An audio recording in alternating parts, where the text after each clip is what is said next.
अरे, ये मैं क्या देख रहा हूँ? केले के तने पर एक लड़की बहती हुई चली आ रही है। आह आह, मुझसे अब जिया नहीं जा रहा। कोई है, मुझे मार डालो। ये दर्द अब सहा नहीं जाता। ये क्या? ये लड़की, ये अभी भी जिंदा है? आप जिंदा हैं?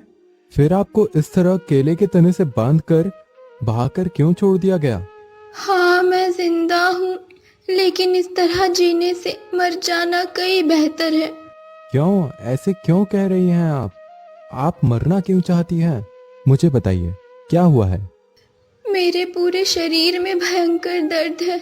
एक अजीब सा रोग जिसने मेरे पूरे शरीर को घावों से भर दिया है। आपको इतना भयानक रोग है, फिर भी आपके घर वालों ने आपकी सेवा करने के बजाय आपको बहा दिया। कई वैद्य और बौद्ध साधु भी मुझे देख चुके हैं। सबने एक ही बात कही कि इस रोग का कोई इलाज नहीं, इसलिए मुझे इस तरह बहा दिया गया। तुम तुम मुझे मार डालो, मार डालो, मुझे इस दर्द से छुटकारा दिला दो। नहीं नहीं, मैं आपको मार नहीं सकता। मेरे पिता ने मुझे यही सिखाया है कि किसी की मुसीबत के वक्त में उसकी मदद करना चाहिए, ना कि उसे मरने के लिए छोड़ देना चाहिए। तुम मेरी किसी भी तरह मदद नहीं कर सकते, बल्कि अगर तुमने मुझे नहीं मारा तो ये रोग सब में फैल जाएगा।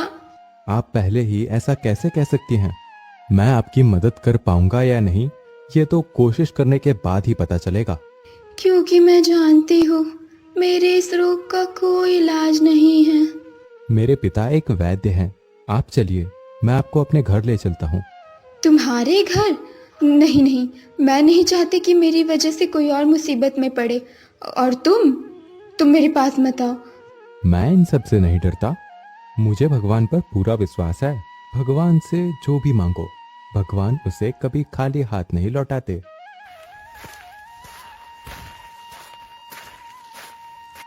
ये क्या? तुम्हारे शरीर पर तो राजसी वस्त्र हैं।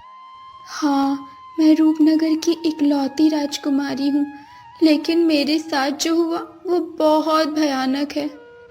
अभी इतना सब बताने की जरूरत नहीं है। पहले आपको घर ले जाकर ठीक करते हैं, फिर आराम से सब कुछ जानेंगे।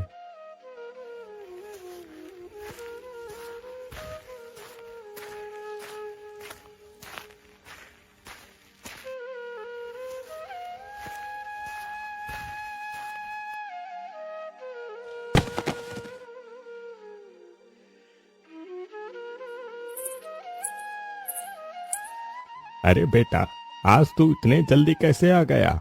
और ये लड़की कौन है?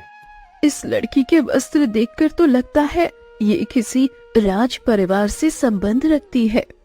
चाहे ये राज परिवार की हो या किसी साधारण परिवार की, सबसे पहले तुम पूरी बात बताओ बेटा। बाबा, मैं नदी पर पानी पीने गया था। तभी मैंने देखा ये लड़की एक केले के तने पर बहती हुई आ रही है।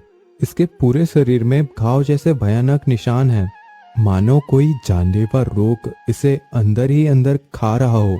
इसके घर वाले इस रोग का इलाज नहीं कर सके, इसलिए इसे इस तरह बहा दिया।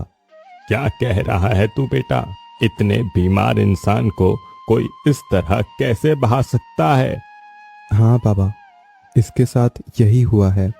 ये बार बार एक ही बात कह रही थी कि ये दर्द सहा नहीं जा रहा, और मुझसे इसे मार डालने की विनती कर रही थी।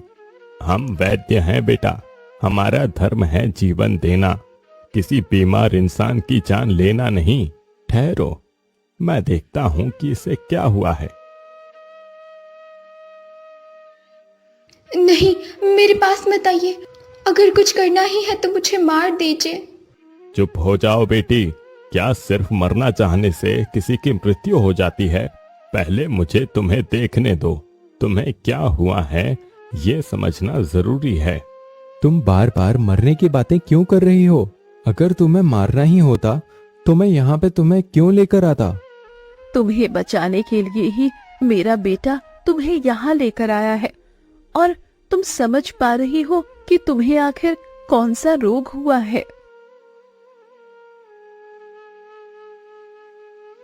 सर्वनाश, ये तो जन्मजात रोग है। इस रोग को ठीक करने का तरीका हर किसी को नहीं पता, और जो भी इसके संपर्क में रहेगा उसके शरीर में भी ये रोग फैल सकता है। तो आप क्या करोगे बाबा? क्या आपको इस रोग का कोई इलाज नहीं पता? क्या आप इसे ठीक नहीं कर पाएंगे? उपाय है बेटा, मैं इस रोग को ठीक कर सकता हूँ, लेकिन इसके लिए मणिमुखा पत्ते लाने होंगे। मैं तो रोज जंगल जाता हूँ बाबा, आप बस उसका नाम बता दीजिए, मैं हर हालत में उसे ढूंढ कर ले आऊंगा। नहीं बेटा, मणिमुखा पत्ते हर कोई नहीं ला सकता, सिर्फ वही लोग इसे ला सकते हैं जिनका भाग्य बहुत प्रबल होता है। और तो और इसे ठीक करने के लिए दिन रात सेवा और देखभाल भी करनी होगी। आप इसकी चिंता मत कीजिए बाबा, मैं उसे ढूंढकर जरूर लाऊंगा।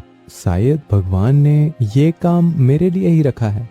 और रही बात सेवा की, तो माँ भी तो है और मैं भी। चिंता मत करो, पराई लड़की है तो क्या हुआ, अगर हमारी सेवा से ये ठीक हो जाए तो इससे बड़ा पुण्य और क्या होगा।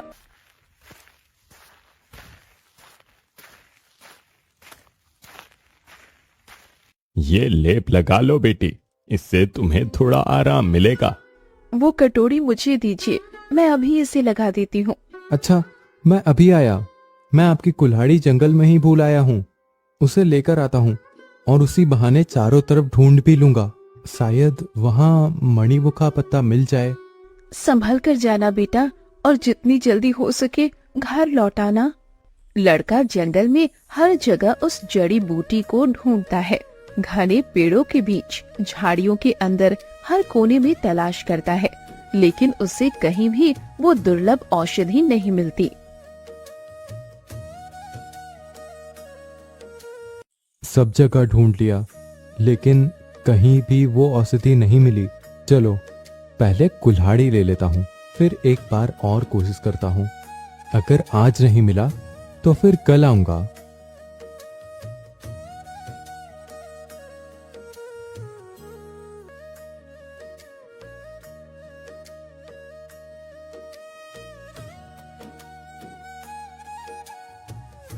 छोड़ दो, मत मारो मुझे, कोई है, बचाओ, छोड़ दो मुझे।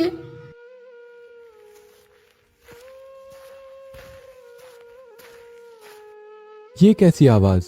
कौन है वहां? अरे तुम्हें क्या हुआ छोटे पक्षी? एक शिकारी के तीर से मैं घायल हो गया हूँ। तीर मेरे पंख को चीरते हुए निकल गया। दर्द इतना है कि मैं अपने पंख भी नहीं फैला पा रहा, इसलिए मैं इस जंगल में गिर पड़ा।